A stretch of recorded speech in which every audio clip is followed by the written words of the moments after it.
Hey everybody, we're back again. Al and Larry, Search for Truth. We've been doing a lot of searching today. And this is number 34. We did 32, 33, and 34. Covered a lot today. A lot of politics, a lot of social analysis. But something kind of on the last one before we ended, I thought of something.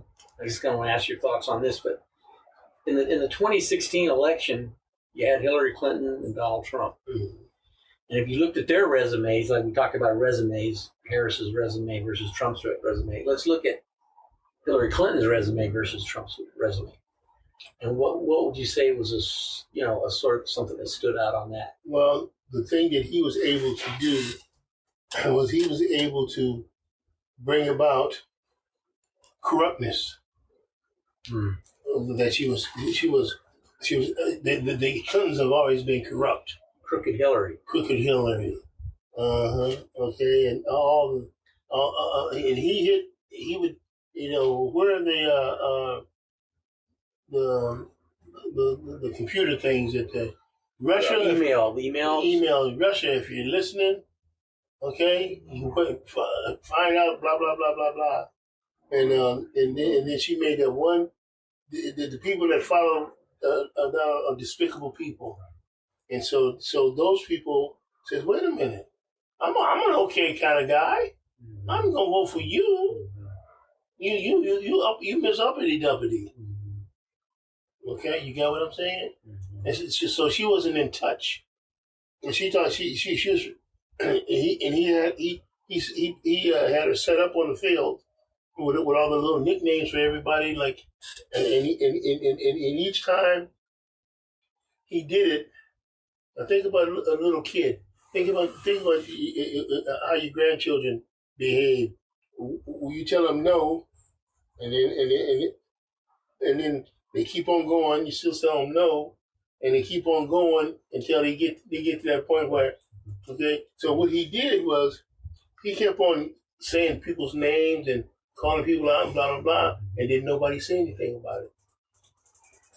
They said, "Oh, that's Trump being Trump." Well, that's what he had gone through that whole primary. There was 15. He knocked them all out, and he knocked them all out with name calling and belittling. Yeah, and they basically just allowed it, wouldn't fight back, and he bulleted his way into the position. But what I'm more kind of wondering about is, resumes. So you have a TV celebrity, The Apprentice, that was his known, and his Trump Towers and his, and that was it. He had other things.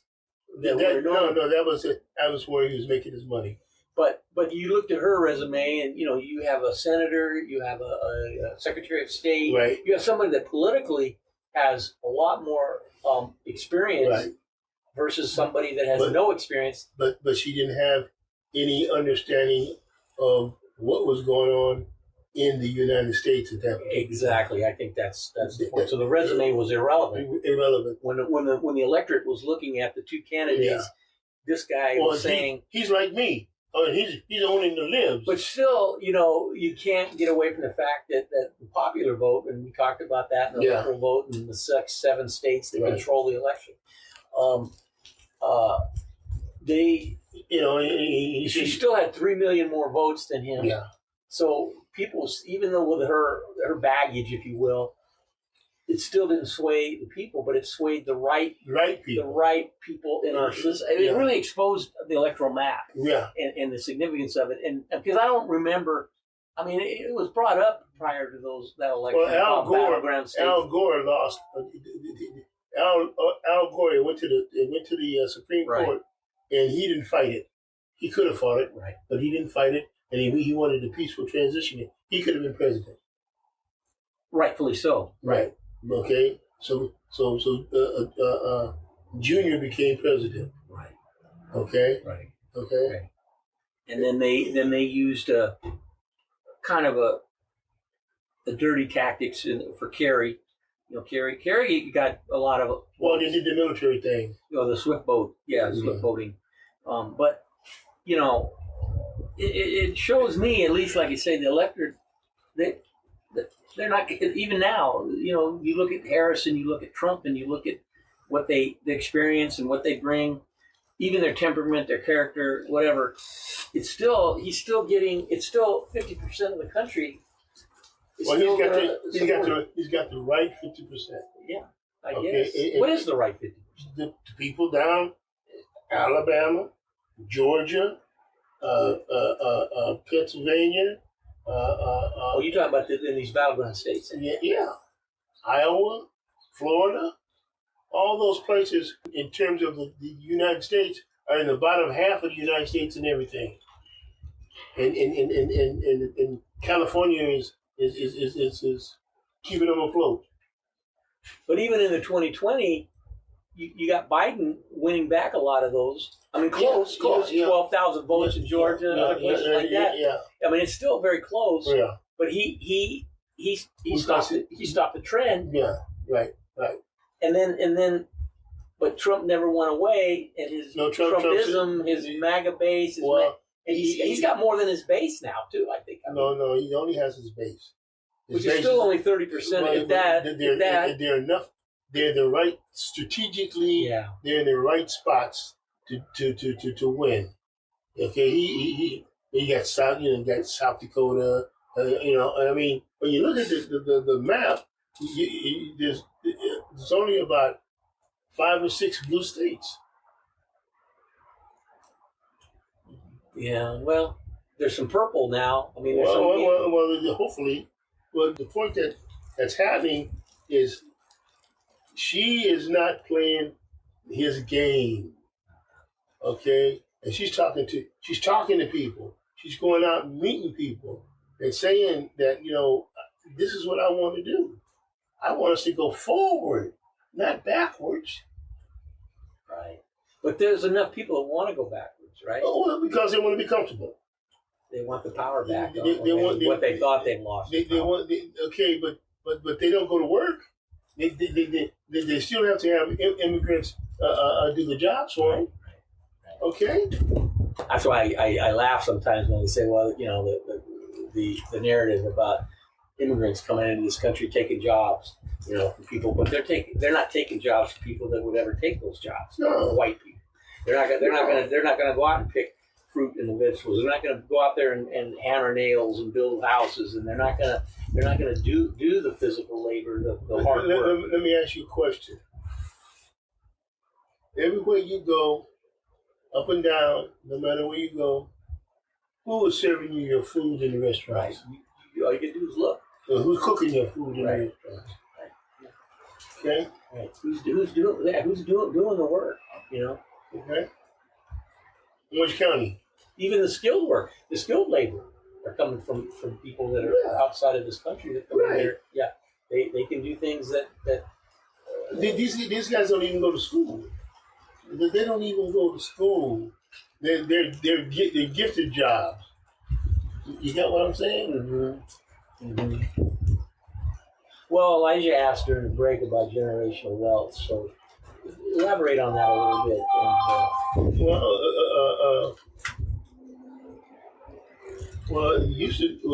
The people that have money, their money, the trust fund. Like my nephew's a trust fund baby.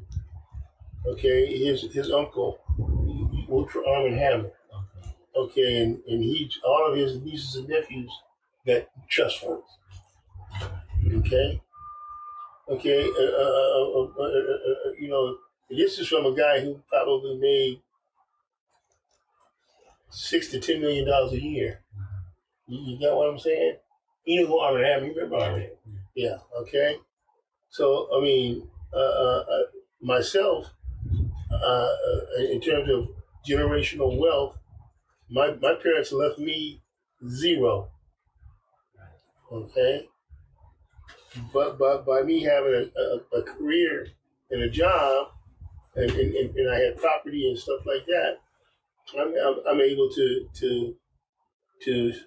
put away some money for my children when I go.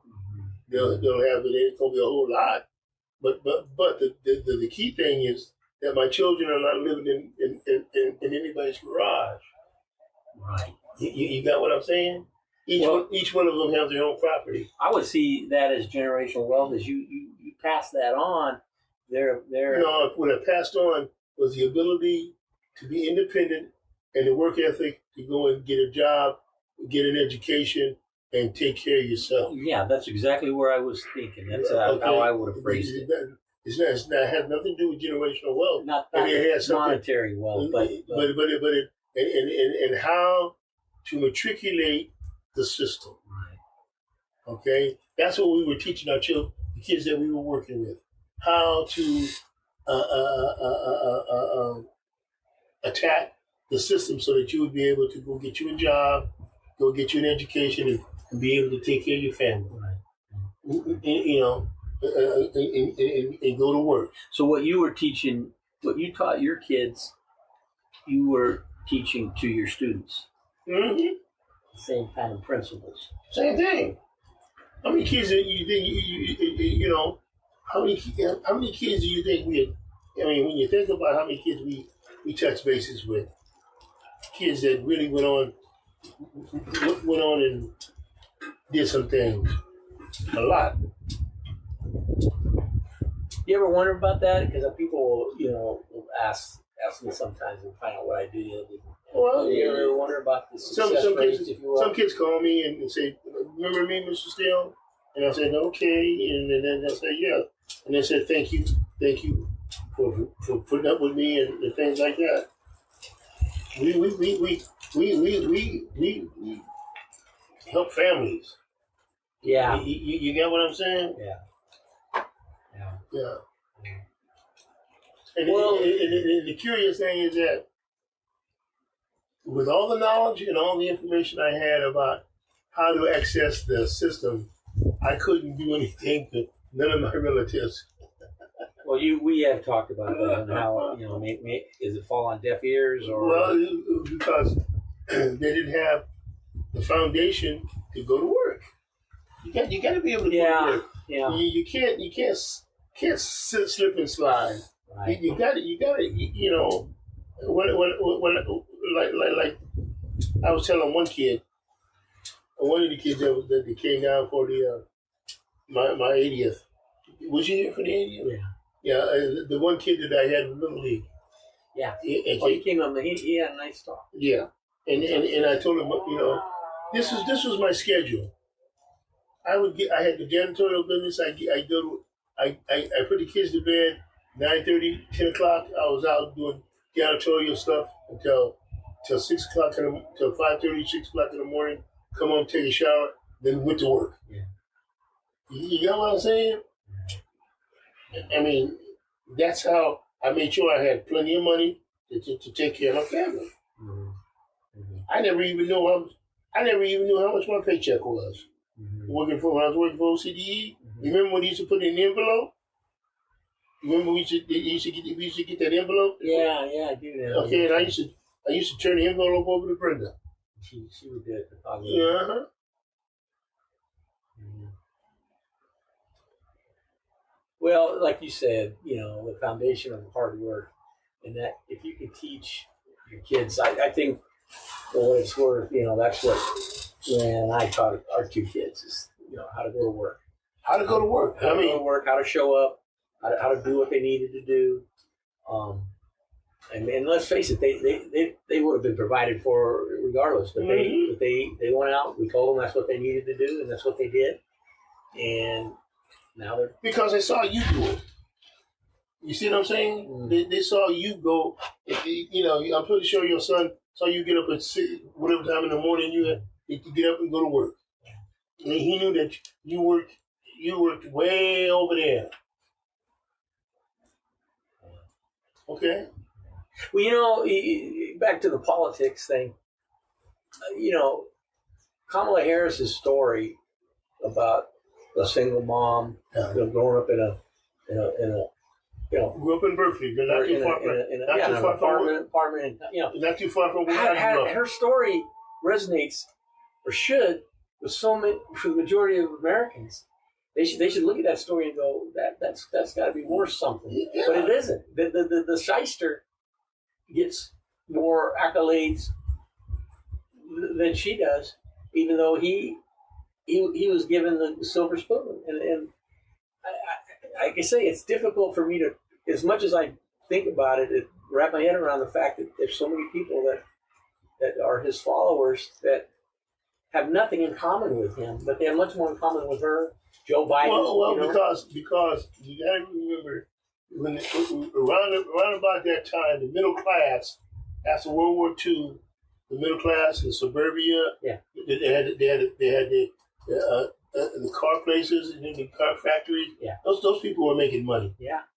Okay. And then all of a sudden, they didn't keep up, and so those people lost that ability to earn that kind of money. Right. Okay. Right. And so they felt betrayed. Okay. And then when you have to go back and you get to scrabble and get on welfare. And what people don't realize, you realize that 70% of the people that are on welfare are white folks. Right. Are white folks. Mm-hmm. Okay? They're the ones that, 70% of them are on welfare.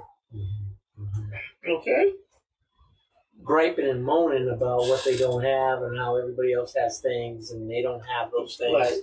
But they get free food and then they getting whatever. Yeah, it's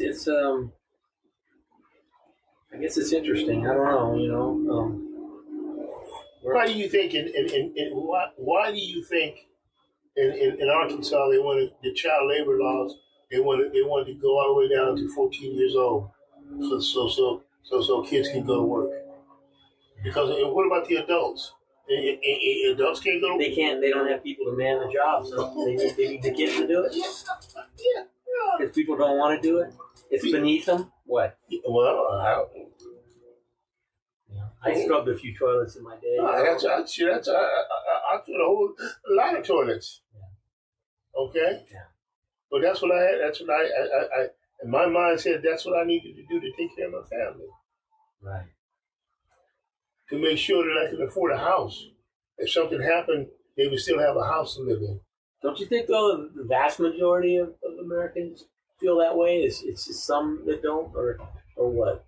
I mean, is that being overly gracious to say that the majority of Americans still want to roll up their sleeves and go to work and do what they need to do?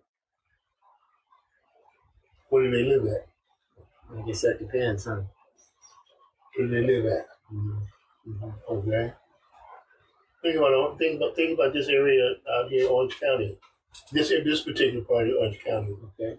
All these folks are professional people that live all the way out here. Linda, East Anaheim. Yeah. Okay, Anaheim Hills. Yeah. Okay, you go to Garden Grove, what you got? Yeah. Yeah. It's changed, huh, demographically? Yeah. Or socially, socioeconomically. Yeah. That's the thing too, is that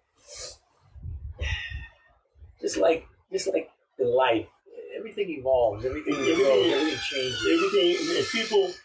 And people are not prepared for change. Yeah. Does it scare them? Well, because then they have to be able to do what? Adapt and become uncomfortable. Right? And that's the reason why I did the 6, 12, 18-month goal, so that I'd always be ready for change. Mm-hmm. Ready for change. Yeah. Okay. And that's just it, ready for change. And that's what... Remember when we used to go to those meetings, and they would always say, and I'd always say, Larry, did you hear what they said? And they would say, what do you mean? I said, algebra is what we're going to have to start teaching. Mm-hmm. You remember I do remember you saying that. Yeah.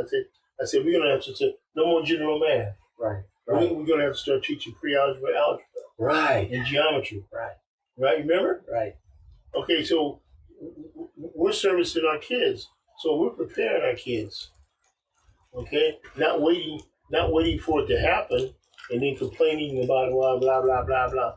No. If you see the paradigm, see, people don't pay attention to the paradigm.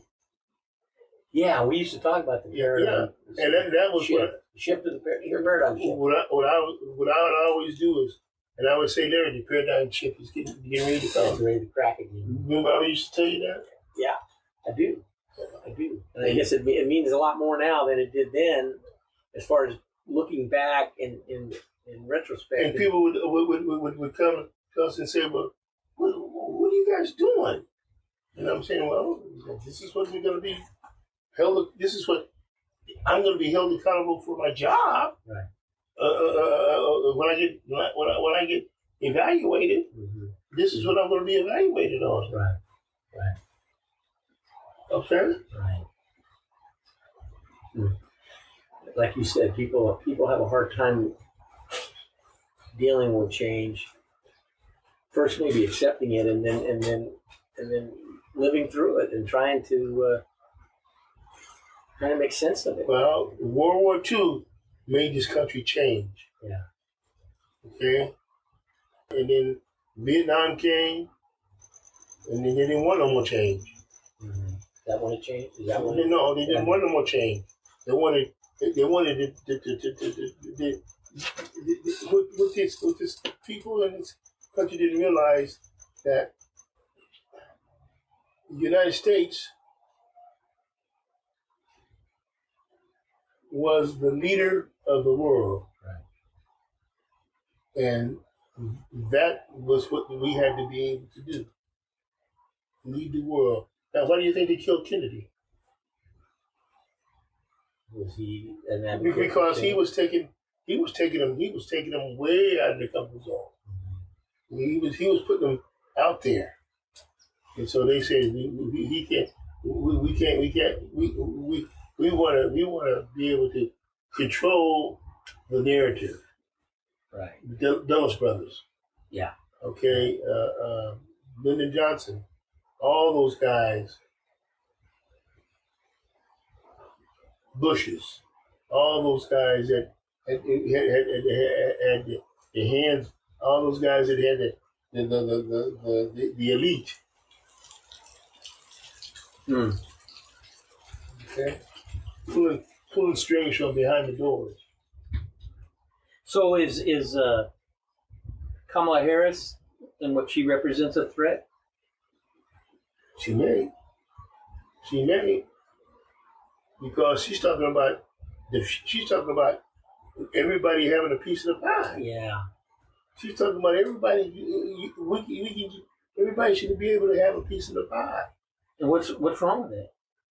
Because those folks that are greedy, Elon Musk and all those folks, okay, they want everything done for them the way they want it done.